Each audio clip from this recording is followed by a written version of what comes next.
자, 구호 준비. 재미있는 성경 이야기 캐스켓 MT.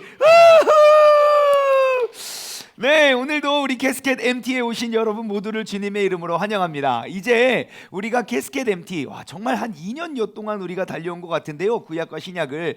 이제 막바지에 이르렀습니다. 이제 한 2-3주 후면 2-3주 후면 이제 우리가 캐스켓 MT의 대장정을 마치게 될 터인데요, 여러분 끝까지 우리가 꼭 함께 했으면 좋겠고요. 우리는 지금 구약 성경과 신약 성경의 큰 그림을 그려가고 있습니다. 특별히 우리는 지금 이제 신약에 대해서 EMPTY, 저기에 기록되어 있는 캐스켓이라는 것은 영어로 관이라는 뜻이고, EMPTY는 empty, 비었다.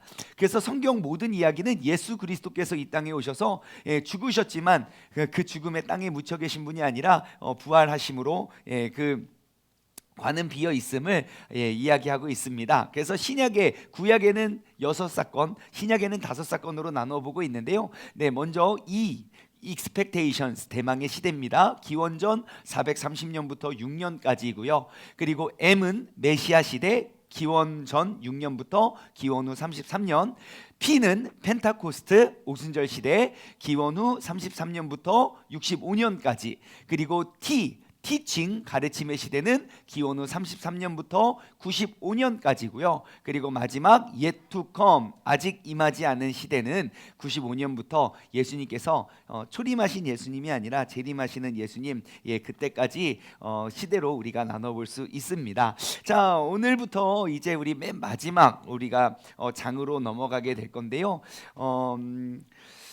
네, 우리 여러분 항상 요한계시록을 보실 때 꼭 유념하고 기억하셔야 될 것은 요한계시록 1장 1절에 기록되어 있는 것처럼 이것은 하나님이 예수 그리스도에 대한 계시라는 사실을 여러분들 꼭 기억하셔야 됩니다. 그래서 우리가 요한계시록을 볼 때 우리가 무엇보다도 항상 예수 그리스도에게 집중을 해야 된다는 것이에요. 그래서 예수님의 능력, 예수님의 권세, 그리고 지금도 어떻게 일하시고 역사하시는지 그 예수님의 행하심을 우리가 바라보면서 나아가는 것이 굉장히 중요합니다. 그래서 이따가 또 더 자세히 우리가 나누어 드리겠지만, 예수님께서 그 요한계시록에 상징하고 있는 것들, 그리고 거기서 의미하고 있는 것들이 우리가 성경 밖에서 답을 찾으면 안 됩니다. 꼭 성경 안에서 상징적이고 대조적으로 의미하고 있는 것들을 성경 안에서 답을 찾으면 우리가 항상 멀리 돌아가지 않고 올바른 해석이 될 수 있겠지요. 자, 그래서 아무튼 우리가 다시 한번 요한계시록을 통하여 예수 그리스도의 모습을 바라보고, 그리고 그 그리스도를 향한 우리의 헌신을 다시 한번 되새겨 볼 수 있는 그러한 시간이 되었으면 좋겠어요. 여러분, 우리 신앙생활의 회복은 어디 멀리 있지 않습니다. 예수님의 모습이 내가 보여지면 그것이 바로 회복입니다. 아무리 우리가 성경에 대해서 나누고 가르치고 해도 그 예수님이 어제도 계셨고 지금도 우리와 함께 계시고 장차 오실 이 힘을 우리가 느껴지지 않으면 여러분, 우리의 마음은 무뎌질 수밖에 없어요.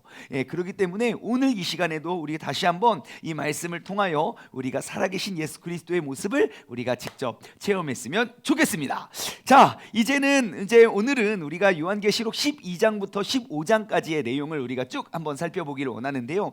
여러분, 성경책을 가지고 계신 분들은 꼭 성경책을 펴시고, 성경책이 없으신 분들은 큐티책을 가지고 지금 요한계시록 본문이니까요, 쭉 찾아보면서 우리가 한번 말씀을 나눠보았으면 좋겠습니다. 자, 여러분, 우리가 2020 지금부터 이제 앞으로의 우리의 계획은, 우리의 목표는 여러분 항상 큐티책이나 혹은 성경 말씀을 항상 내 손에 들고 다니는 게 우리의 목표입니다. 우리 세종중문교회 모든 성도님들은 1년 동안은 아무튼 그 습관을 한번 들여올 거예요. 그래서 여러분들 오늘은 검사하지 않겠어요. 하지만 주일날 또 검사할 거고 금요일날 또 검사할 거 할 거예요. 그러니까 빈손으로 떼랑떼랑 오지 마시고 항상 하나님의 말씀이 내 손에 무기가 될 수 있도록 여러분 가지고 다니시기를 바랍니다. 자, 아무튼 우리가 12장에서 15장까지의 말씀을 우리가 함께 살펴볼 텐데, 이것은 이제 교회를 향한 그 그리스도의 영적인 전투를 보여줍니다.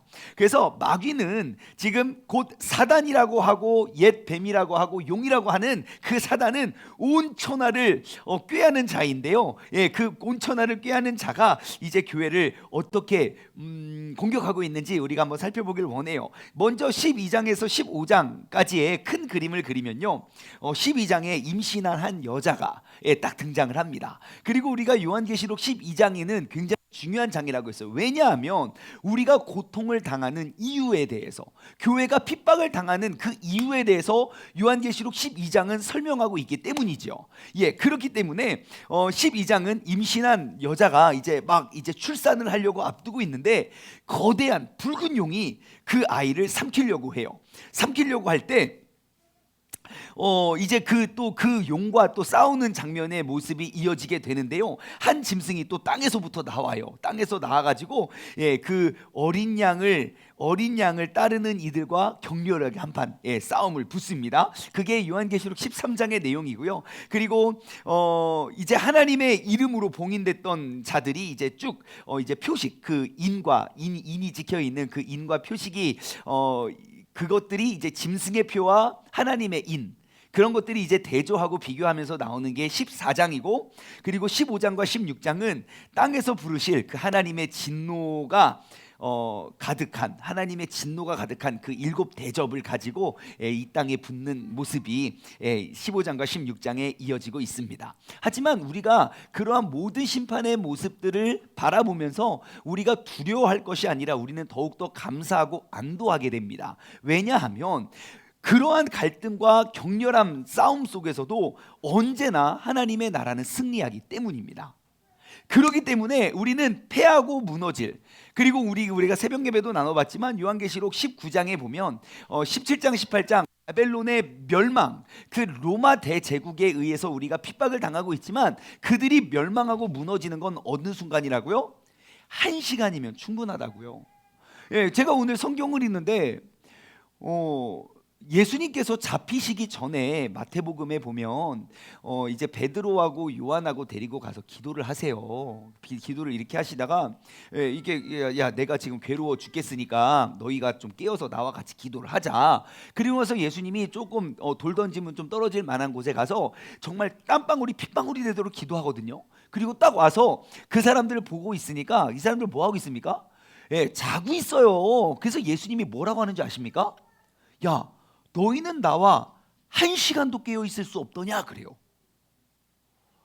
1시간이, 내가 1시간 잠자는 게 왜 중요합니까? 1시간이면 그 대제국 바벨론, 대제국 그 로마가 무너지기에 충분한 시간이거든요. 그러니까 마귀와 사탄은 우리를 언제 무너뜨릴지, 우리가 1시간 깨어있지 못하면 우리를 모든 것들을 빼앗아 갈 수 있는 충분한 시간이 됩니다. 그러니까 주님께서는 또 그들에게 권면하시되 너희가 늘 깨어있으라고요.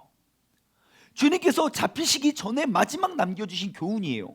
세상이 많이 어두우니까 우리가 늘 깨어있으라고요. 그래서 요한계시록을 볼 때도 우리가 그 1시간, 우리가 늘 깨어 있어야 된다는 것을 우리는 꼭 기억하셔야 됩니다. 자, 그래서 항상 우리가 그럼에도 불구하고 하나님의 나라는 승리하고 하나님의 진노는 이 땅에 부어지고 이 땅은요 심판을 당하게 됩니다.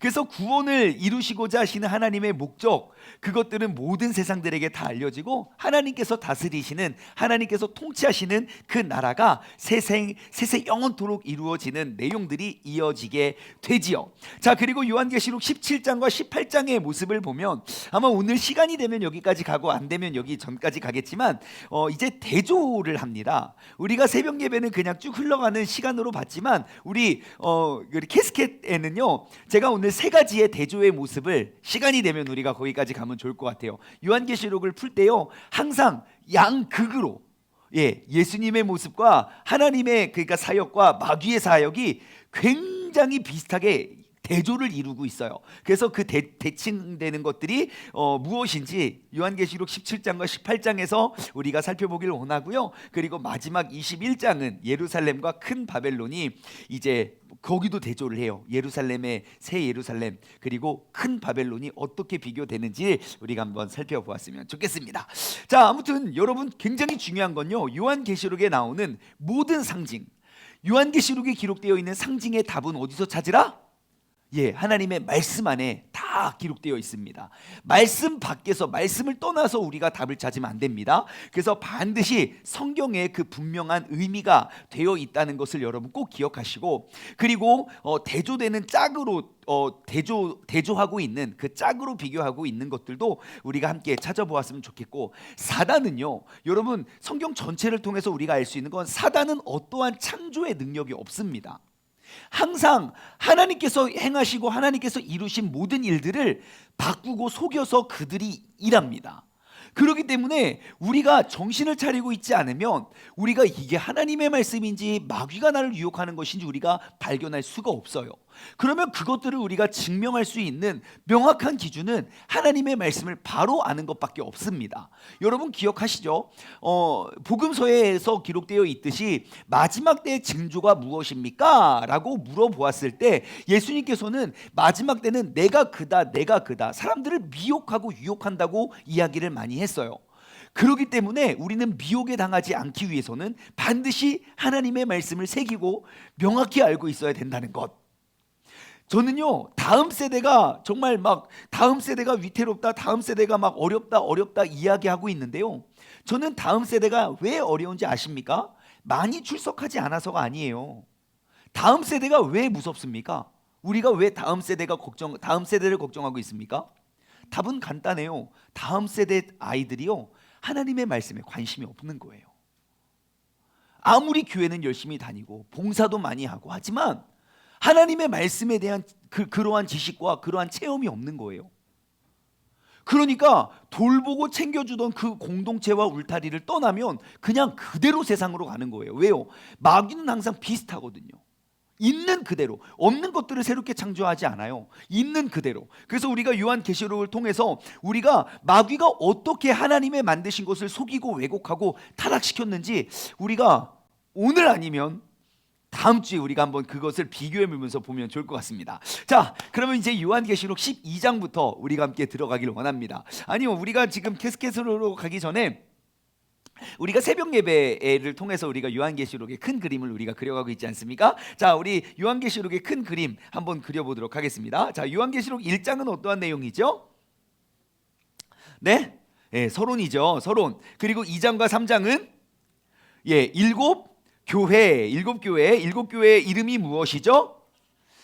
네, 에베소, 서모나, 버가모, 두아디라, 사데, 빌라델비아, 라오디게아. 야, 우리 해찬이가 다 외울 정도면 우리 모두도 알 수 있습니다. 자, 7 교회들에게 편지를 쓰는 내용이고요. 그들을 책망하고 또 칭찬하고, 그 다음에 4장과 5장은요 하늘의 예배, 하늘의 모습을 보고요. 그리고 6장부터 16장까지는 4개의 사이클이 돌아가요. 7개의 7개의 나팔, 7개의 표적, 7개의 대접.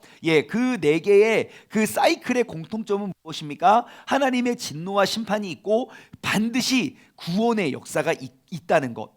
그리고 아무리 세상이 막 다 멸망하고 심판하는 것 같아 보여도 구원받는 그 14만 4천, 정말 셀 수 없이, 구약과 신약에 셀 수 없이 많은 구원받은 자녀들이 있다는 것. 그렇기 때문에 우리는 끝까지 믿음을 지켜야 된다는 것. 6장에서 16장에 기록되어 있고요. 17장과 18장은 바벨론의 멸망, 19장과 20장은 예수 그리스도의 승리, 21장과 22장은 새하늘과 새 땅, 새 예루살렘에 대해서 기록되어 있는 것이 바로 요한계시록입니다. 자, 오늘은 우리 한번 차트를 한번 읽어볼까요? 네, 자, 2개를 한번 읽어볼게요. 첫 번째 거부터 시작. 하나님과 뱀과의 영적 전투, 12장과 15장의 내용이고요. 자, 두 번째 시작. 하나님이 뱀의 방해를 받다. 네, 하나님이 뱀의 방해를 받게 됩니다.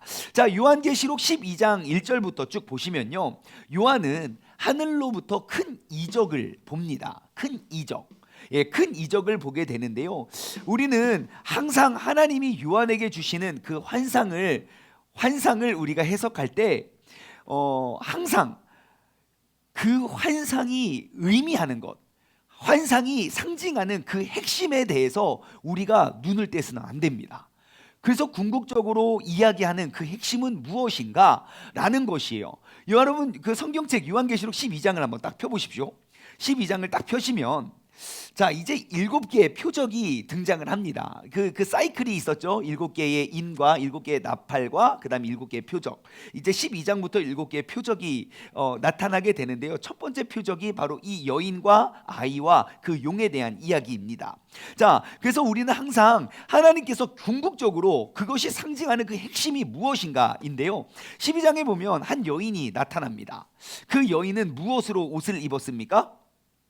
2절과 3절 12장 2절과 3절을 보십시오. 한 여인이 아이를 베어서 해산하게 됐는데요. 예, 그 여인이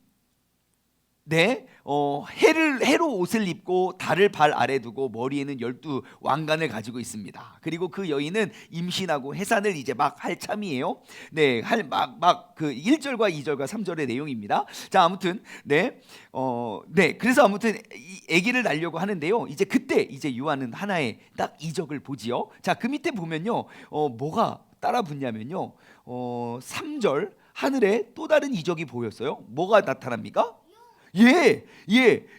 용이 어떻게 생겼나요? 머리가 7개고 뿔이 10개예요. 머리가 7개고 뿔이 10개예요.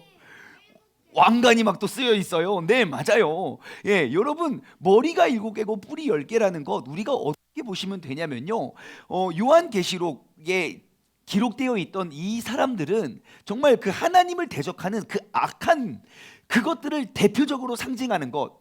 마귀가 하나님을 대적한다면 그 마귀의 모습을 그리세요. 그러면 머리 7개고 뿔 10개처럼 우리가 기억하시면 돼요.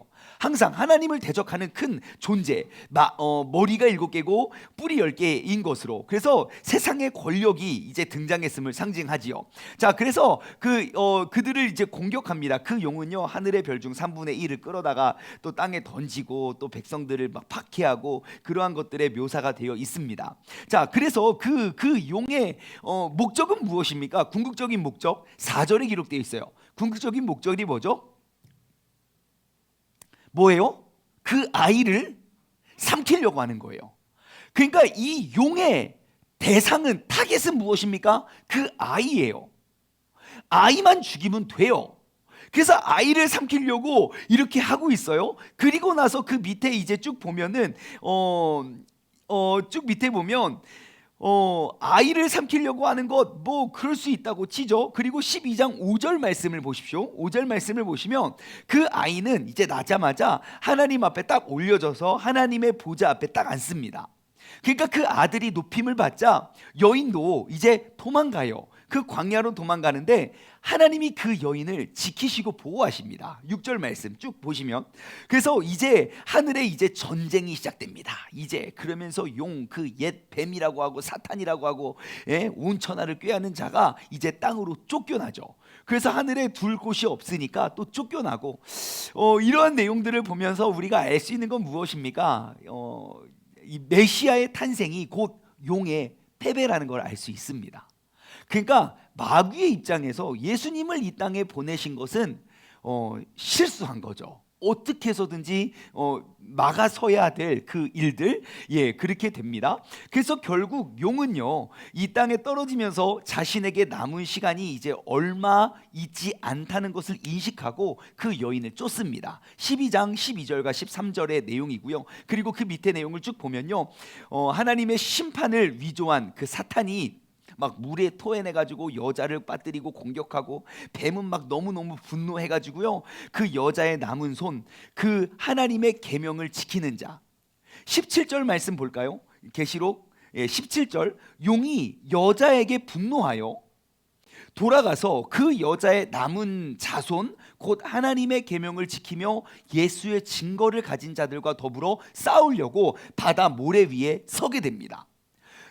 그래서 우리는 요한계시록 12장을 통해서 우리는 알 수 있어요. 왜 교회가 핍박을 당하고 왜 이들은 이렇게 어려움 속에 당하고 있는가?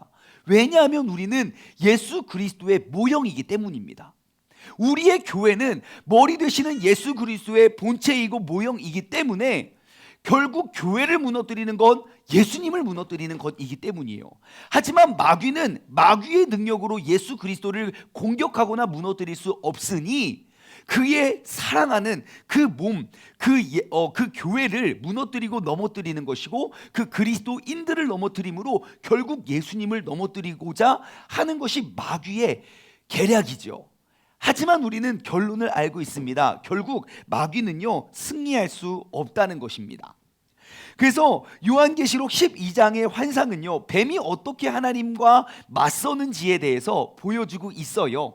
그래서 하나님의 형상으로 만들어진 그러한 것들 어떻게 넘어뜨리고 어떻게 공격하는지를 우리가 알 수 있고요. 이 모습들을 이렇게 보면요, 사실 왜 여인들을 공격할까? 한번 볼까요? 창세기 3장 15절이에요. 창세기 3장 15절. 창세기 3장 15절.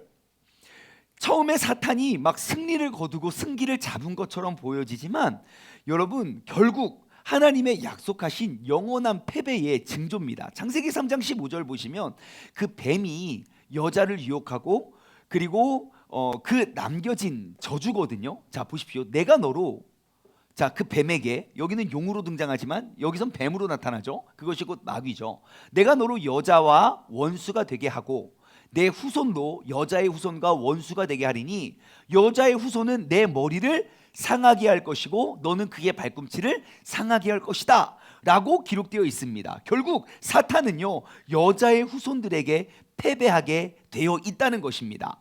그래서 요한계시록 12장의 그 묵시록적, 그가 무엇을 의미하냐? 바로 메시아 예수 그리스도의 신실함을 지킨 자들에 대한 사탄의 분노인 거예요.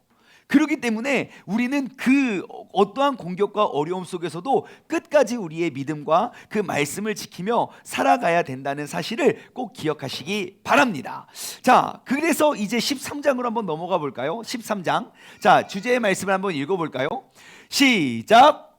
짐승이 인자의 흉내를 내다. 네, 짐승이 인자의 흉내를 냅니다. 여러분, 국민 여러분, 자, 의자에 앉으세요. 우리 민율이 데리고 가세요. 방 안에 감금하세요. 농담이고요. 방 안에 가두어 두세요. 출동. 지금 잡혀가고 있어요. 재앙과 심판. 어이구, 어이구, 카메라. 잘 놓으셔야 돼요. 자, 13장으로 한번 넘어가 봅시다. 요한계시록 13장입니다. 자, 요한은요, 이제 또 다른 환상을 보지요. 자, 13장에 넘어가면요, 이제 또 다른 표적, 두 번째 표적을 보게 됩니다. 자, 13장은 이제 바다에서 한 짐승이 이제 올라오는 모습을 우리가 보게 됩니다. 바다에서 분노한 짐승이 올라온다? 그러면 바다에서 올라오는 그 짐승의 모습이 사도 요한만 본 것이 아닐 거예요. 바로 다니엘서 7장에 보시면 다니엘도 똑같은 환상을 보거든요. 바다로부터 올라오는 그 짐승. 그래서 여러분들 비교하시면 좋겠고요. 자, 아무튼 분노한 뱀이 바다에서 한 짐승을 불러냅니다. 자, 이 모습 역시 세상의 왕들을 상징하는 그러한 모습이에요. 그래서 다니엘 7장에 보시면요, 거기에 짐승들이 또 나오거든요. 그래서 다니엘서에 보시면 이제 다니엘이 상징하는 그 네 마리의 짐승들이 상징하는 것은 네 개의 시대를 말해요. 그래서 바벨론 제국, 그리고 그 다음에 바사, 그리고 헬라, 그리고 로마 제국을 말해요. 그래서 이 제국들은 정말로 그 구약 말라기가 끝나고 예수님께서 이 땅에 오시기 전까지에 하나님은 430년 동안 공백을 하셨다고 생각하지만, 하나님은 다니엘에게 보여주셨던 그 환상을 통하여 하나님의 귀한 사역과 예수 그리스도가 이 땅에 오시는 일들을 준비하고 진행했다는 걸 우리가 알 수 있습니다. 자, 그래서 요한계시록 13장에 등장하는 그 짐승이 다니엘서 7장에 나와 있는데요, 그 짐승은 10뿔이 나 있는 거고, 또 곰의 발이고 사자의 입을 하고 있다는 것, 조금씩은 다르다는 걸 여러분 알고 있습니다. 하지만 중요한 건 무엇이냐면 그 짐승들이 용에게부터 권세를 얻었다는 거예요. 그 용에게부터 권세를 얻어서 그 권세를 받았다는 점인데, 그 권세로 목적이 무엇입니까? 결국 인류를 타락시키고 주님을 예배하지 못하게 만드는 것이죠. 그래서 여러분 꼭 기억하셔야 될 거예요. 오늘날 용은 무엇으로 나타날 거일까요? 오늘날 용은 어떠한 모습으로 우리 가운데 등장하고 있을까요? 용의 목적은 간단해요. 그게 용으로 나오든 뱀으로 나오든 어떠한 모습으로 나오든 열뿔이 달린 그런 짐승으로 나오든 곰의 발 같은 모습으로 나오든 결국 그들의 목적은 간단해요. 우리가 나로 하여금 하나님께 예배드리지 못하게 만들고 그 예배를 파괴시키는 것이라는 거예요. 그러니까 우리가 안도할 수 없어요. 왜요? 마귀는 우리를 이 자리에 앉혀놓고 우리에게 안도하게 만들고 우리의 마음을 뺏어가요. 그래서 중현이야, 너한테 내가 계속 이야기하는 게 바로 그거야. 여러분 그 C.S. 루이스라는 굉장히 유명한 정말 20세기 최고의 막 그 기독교 작가라고 불리우는 C.S. 루이스가 쓴 스크루테이프의 편지라는 책이 있습니다. 스크루테이프의 편지. 그거 언제 한번 시간 되시면 읽어보세요. 그 31통의 편지글이거든요. 편지인데 되게 재밌어요. 그 내용은 뭐냐면 스크루테이프라는 마귀가 웜우드라는 조카에게 그 귀신이에요. 얘는 마귀고 귀신이에요. 그래서 마귀의 입장이 되어서 기독교인들을 파괴하고 파멸시키는 그 전략, 그 계략을 거기서 다 써놓거든요. 거기서 하는 말이 그런 거예요. 교회 가는 거 말리지 말라고. 교회에 앉혀놓고 생각을 뺏어가면 된다고. 그럼 교회에서 더 상처받고 본인 스스로가 떠나니까 놔두라고. 여러분 항상 기억하십시오. 나의 하나님께 그 하늘의 모습, 모든 피조물과 모든 백성들이 그 가운데 계시는 그 하나님의 거룩한 보좌를 향해 엎드리고 예배드리는 모습, 영원한 예배가 회복되어져야 되는데 마귀는 항상 그 예배를 파기시키고 그 하나님으로부터 시선을 빼앗아 가는 것이 오늘날 등장하는 용의 모습일 거예요. 그렇기 때문에 항상 우리가 그것을 보지 말고 그 뒤에 그들을 불러내고 끌어내는, 요한계시록 13장에는 땅에서부터 큰 짐승을 끌어내고 11절부터 보면은 또 아까 13장 1절에는 바다로부터 그 짐승을 끌어내고 11절부터는 땅에서부터 또 다른 짐승을 끌어오거든요. 그렇듯이 우리가 항상 그 영적인 실체를 바라보면서 내가 하나님과 나와의 그 올바른 관계를 우리가 회복해 갈 수 있는 지혜로운 자가 되었으면 좋겠습니다. 자, 그러면서 또 재밌는 거 한번 찾아볼게요. 요한계시록 13장 4절입니다. 자, 바다로부터 한 짐승, 뿔이 10개고 머리가 7, 항상 그렇게 상징한다고 했어요. 자, 뿔이 10개고 머리가 7인 짐승을 끌어내면서 4절은 이렇게 이야기하고, 같이 읽어볼까요? 시작. 용이 짐승에게 권세를 주므로 용에게 경배하며 짐승에게 경배하여 이르되, 이렇게 말해요. 누가 이 짐승과 같으냐? 누가 능히 이와 더불어 싸우리요 하더라. 자, 지금 권능을 주고, 누가 능히 이 짐승과 싸우고 누가 우리와 더불어 싸우겠냐라고 이야기를 해요. 근데 제가 앞서 말씀드렸죠. 여러분, 마귀의 특징은요, 마귀는 어떠한 창조의 능력이 없어요. 하나님이 했던 거 그대로 인용해서 조금만 바꾸거든요. 말씀 한번 찾아볼게요. 출애굽기 15장 11절이에요. 출애굽기 15장 11절. 여러분, 출애굽기 14장에는 어떤 내용이 있습니까? 출애굽하지요. 15장은요 이제 바다를 건너고 그들이 하나님을 찬양하는 모습이에요. 11절, 자 한번 같이 읽어볼까요? 시작. 여호와여, 신중에 주와 같은 자가 누구이니까? 주와 같이 거룩함으로 영광스러우며 찬송할 만한 위엄이 있기를 기이한 일을 행하는 자가 누구입니까? 정말 주와 같은 분이 누구십니까? 라고 이야기를 하고 있어요. 여러분, 항상 마귀는 하나님의 것을 모방해서 우리의 시선을 빼앗아 간다는 사실을 여러분 꼭 기억하시기 바랍니다. 자, 그래서 아무튼 13장에 보면 그들이 이제 짐승들은 영원한 통치를 꿈꾸면서 42달 42개월을 그들을 다스려요. 5절에 보면요, 이 일을 받고 42달 동안 일할 권세를 받아요. 자, 42달 어디에는요 1260일이라고 하고요, 42개월은 3년 반입니다. 3년 반. 자, 그러면 요한계시록에서 3년 반을 또 다른 표현으로 뭐라고 말하냐면요, 한때와 두때와 반때로 표현해요. 한때와 두때와 반때, 3년 반, 1260일, 42달, 그 모든 것들은 같은 걸 의미해요. 뭐냐? 그 묵시문학으로 지금 이러한 단어들이 상징하는 게 뭐냐면요, 악의 존속 기간인 거예요. 악의 존속 기간. 특징은 무엇입니까? 범위가 제한적이라는 거예요. 영원할 수 없다는 거예요. 아무리 로마가 강대국이고 그 바벨론이 엄청나게 막 강대국이어도 여러분 그 철왕성 같은 그 철벽을 무너뜨리는 건요 한순간이었어요. 1시간이면 충분해요. 그러니까 그들의 통치가 막 엄청난 것처럼 보여져도 그 시간은 항상 재현되어 있다는 사실을 우리는 알 수 있어요. 자, 여러분 짐승의 때는 언제나 하나님의 완벽한 7이잖아요. 항상 그의 반절을 의미해요. 온전할 수가 없어요. 그래서 항상 하나님의 변치 않는 안식일인 7의 반이라는 것 여러분 기억하셨으면 좋겠어요. 그래서 사람들의 눈으로 보았을 때는 잠깐으로 보았을 때는 많은 사람들이 크게 고통받고 또 사로잡혀가고 유배당하고 지금 요한계시록에 쓰여졌던 그 반모섬에서 기록하고 있는 그들 너무너무 큰 고통 중에 있지만 그럼에도 불구하고 우리가 버티고 견뎌야 하는 이유는 그것은 한때라는 거예요. 그들의 핍박과 그들의 막 흥함과 그들이 무너지는 건 한순간이고 반드시 그 심판의 때는 오기 때문에 요한계시록 1장 4절 1장 8절의 이야기예요. 이제도 계시고 어제도 계시고 장차 오실 그 예수 그리스도를 바라보라고요. 오늘도 우리가 그 주님을 바라보았으면 좋겠습니다. 자, 그리고 11절부터 보시면 이제 또 세 번째 표적이 등장을 하지요. 이러고 나서 또 다른 짐승을 11절 보시면 또 다른 짐승이 땅에서부터 올라옵니다. 아까는 바다에서 올라왔는데 이번에는 땅에서 올라옵니다. 자, 근데 땅에서 올라온 사람의 특징은 무엇입니까? 땅에서 올라온 걸 보니까 어린 양 같대요.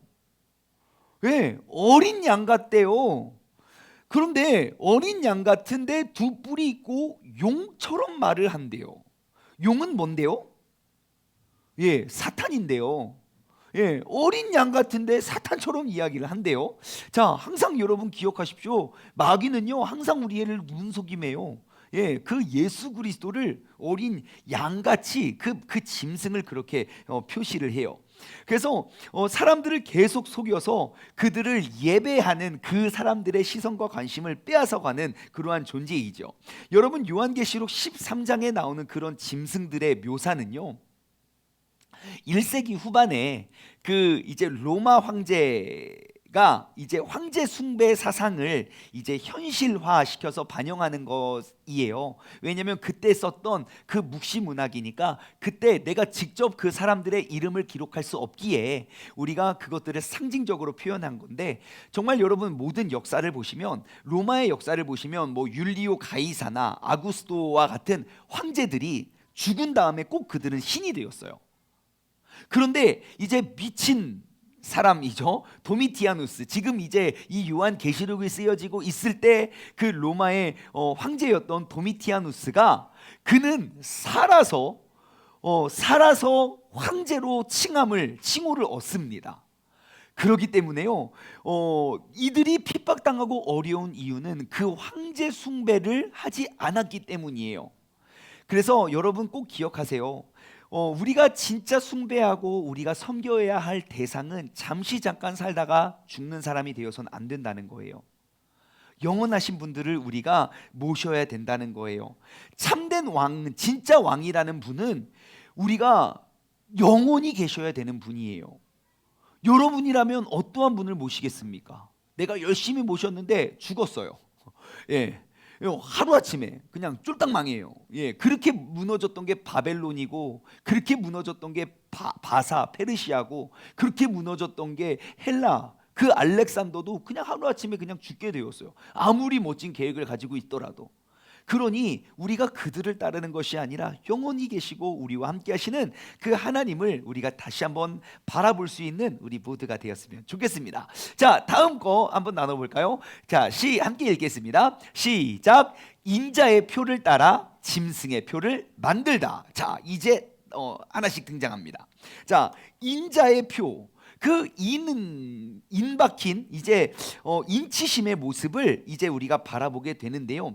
요한계시록 7장에도 보시면 7장 2절에 나오는데요.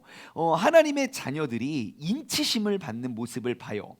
그 인치심을 받는 게 무엇이냐면요, 짐승이 이제 딱 태어나면 표식을 하잖아요. 귀를 뚫든 코를 뚫든 그 표식. 그리고 돼지 이렇게 왜 농수산물 시장 이런 데 가면요, 막 짐승에 막 글씨 막 써 있어요. 식당 가도 가끔 그런 거 있어요. 껍데기 이런 데 보면은 막 글씨가 새겨져 있는데 먹어도 아무 씨양 괜찮다고, 그러지만 뭔가 찝찝해요. 예, 그렇게 표식을 하는 이유는 그건 무엇을 의미합니까? 이것은 내 것이라 라고 딱 표시를 해놓는 거예요. 그러니까 하나님께서 이 인은요, 하나님께 속한 자, 나는 하나님의 인을 받은 사람이라면 나는 하나님의 자녀이고 하나님의 보호하심과 하나님의 주권과 하나님의 인도하심 속에 내가 살아가고 있는 그러한 존재라는 것을 우리는 발견할 수 있게 되는 것이죠. 그러니까 내가 하나님의 소유니까 누구도 나를 빼앗아갈 수 없다는 거예요. 예, 내가 도망가지 않으면 누구도 나를 건져낼 수가 없지요. 여러분, 요한복음 17장 12절 말씀 한번 찾아볼까요? 요한복음 17장 12절. 그러니까 우리를 인치시고 우리를 너는 내 거야 라고 이야기하는 그 하나님, 그 예수님은 맨날 뭐 하고 계시냐? 요한복음 17장 12절. 자, 내가 그들과 함께 있을 때에 내게 주신 아버지의 이름으로, 나에게 주신 아버지의 이름으로 그들을 보존하고 키웠나이다, 지키었나이다. 그 중에 하나도 멸망하지 않고 다만 멸망의 자식뿐이오니 이는 성경을 응하게 하려 함이다. 여러분, 예수님은요, 지금까지 인치신 그 인침받은 백성들을 계속 지키고 보호하시는 자라는 거예요. 그렇기 때문에 우리가 예수 그리스도로 말미암아 살아가는 사람들은 어떠한 상황 속에서도 우리가 두려워할 필요가 있다 없다? 없다는 것입니다. 그렇기 때문에 성경에 기록되어 있는 그러한 박해와 어려움 속에서도 그들은 두려워하지 않았다는 거예요. 왜냐? 내가 그 인치심 받은 구원에 대한 확신, 내가 아는 하나님, 나를 지키고 졸지도 주무시지도 아니하시며 늘 우리와 동행하시고 우리를 위해 중보하시는 그 하나님이 명확히 보여졌기 때문입니다. 그러므로 여러분, 우리가 항상 나는 하나님의 택함 받은 자녀이고 인치심 받은 하나님의 돌보심 속에 있는 자녀이오니 내가 그 자녀답게 살아가기를 우리가 확신을 가지고 자녀답게 살아가는 사람이 되어야 되는 것은 요한계시록이 이야기하는 너무너무 중요한 핵심입니다. 근데 문제가 뭐냐? 문제는 거짓 선지자들도 하나님의 소유권을 나타내는 그 표식을 모방했다는 거예요. 똑같이 그들도 표식, 그래서 그 이마에, 오른손이나 이마에, 요한계시록 13장 16절 보십시오. 이 오른손이나 이마에 그 표식을 받게 해요. 그리고 옛날에 저 어렸을 적에 봤던 영화인데 오멘, 이런 영화 아십니까 여러분? 기억나시나요? 오멘? 엄청 많이 봤어요. 그 까마귀 맨날 얼음판 위에 이렇게 앉아있고 막, 그때 막 그 영화를 보며 막 사람들 여기 바코드 찍고 여기 바코드 찍고 막 그런 사람들 막 다 지옥 간다고 막 그랬는데, 예, 요즘은 바코드가 다 사라지고 있어요. 예, 아무튼 그거 엄청 무서웠었어요. 그 영화 옛날에 막 그 666 막 그러면서 막 그때 한창 막 그랬었는데, 거짓 선지자들도 그 인치심을 똑같이 모방해가지고요, 그 똑같이 동일하게 그런 것들을 이제 모방했어요. 그래서 찬양을 거부하는 자들에게 한번 이거는 찾아볼까요? 13장 17절 말씀 보시면, 요한계시록 13장 17절 모습 보십시오. 자, 16절부터 볼게요. 자, 그가 모든 자, 곧 작은 자나 큰 자나 부자나 가난한 자나 자유인이나 종들에게 그 손이나 이마에 표를 받게 한대요. 그런데 누구든지 이 표를 가진 자 외에는 매매를 못하게 한대요. 세상에. 예, 표 없으면 매매를 못하게 한대요. 그러니까 경제적인 피해를 가하겠다고 협박해요. 그쵸? 그리고 그들은 순응하지 않는다는 이유로 그 사회의 상업 활동에 참여할 수 없게 만들고요, 짐승의 표를 받지 않는 자들에게는 공익의 위협이 되는 위험이 되는 자, 국가의 원수, 번영의 시대의 배신자라고 낙인을 찍어버려요. 사회생활을 못하게. 그러면서 사람들의 목을 점점점 조여오지요. 그래서 그러한 상황 속에 13장 18절 보십시오. 13장 18절 보면요, 지금 이제 그 이마에 표를 받게 되는데 그것이 상징하는 게 무엇이냐? 그것이 여기에 명확히 기록되어 있어요. 총명한 자는 그 짐승의 수를 세어봐라. 자, 똑똑한 사람이라면 그 짐승의 수를 세어봐라. 그 짐승의 수가 뭐예요? 예? 666이라는 거예요. 그 짐승의 표가 666이라는 거예요. 여러분, 이거는 한번 관심 있는 분들은 한번 인터넷 한번 찾아보시면 되게 재밌어요. 게마트리아라는 용어예요. 게마트리아라는 용어가 뭐냐면요, 그것이 바로 그 문자에 담겨 있는 문자에 담겨 있는 그 숫자를 의미하고 상징하는 것들을 이야기하는 거거든요. 그래서 그 게마트리아 보면 그 묵시문학이라는 그 문학적 장르에 흔하게 많이 쓰여지는 그러한 기법이에요. 그러니까 다시 말해 문자에는 숫자가 숨겨져 있는 거예요. 그래서 헬라어는 알파, 베타, 감마, 델타, 세타, 이오라, 카파, 람다, 무, 누, 쿠시 이렇게 쭉 알파벳이 가거든요. 그러면 알파가 의미하는 건 숫자 1, 베타가 의미하는 건 숫자 2. 그래서 사람을 이야기하면 그 글자를 이야기하면 알파 하면 사람들은 하나 이게 떠오르는 거예요. 그러니까 우리나라 표현으로 예를 들면 하나 하면 숫자 1도 되지만 우리 은행도 떠오르고 하나라는 친구, 저희 사촌 누나도 이름이 하나인데 하나 그러면 아마 네 하나도 대답할 거고 숫자 하나도 떠올릴 거예요. 그런 것처럼 그러한 숫자에 담겨져 있는 그러한 의미를 게마트리아라고 하거든요. 그래서 그 게마트리아로 쭉 풀면요, 그 666이 의미하는 게 숫자 666을 의미하지 않는다는 걸 명확히 알 수 있어요. 그 666이 상징하는 건 지금 여기 말씀한 18절 말씀대로 그 숫자가 의미하는 건 그것은 짐승의 수이고 그것은 사람의 수라고 기록되어 있는 거예요. 다시 말해 숫자 666이 중요한 게 아니라 그 666이 의미하는 건 짐승의 수이고 사람의 숫자라는 거예요.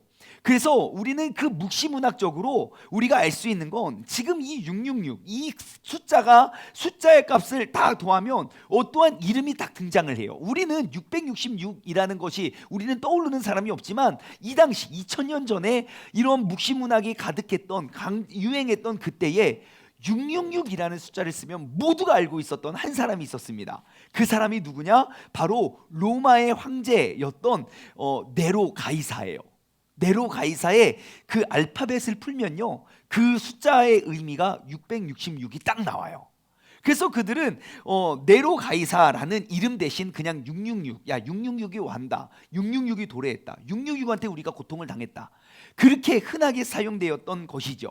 자, 그래서 또 다른 의미는 6이라는 숫자, 7은 완전수거든요. 근데 그 7에서 하나가 빠져 있기 때문에 6은 항상 영원히 불완전할 수밖에 없는 숫자라는 의미도 갖고 있습니다.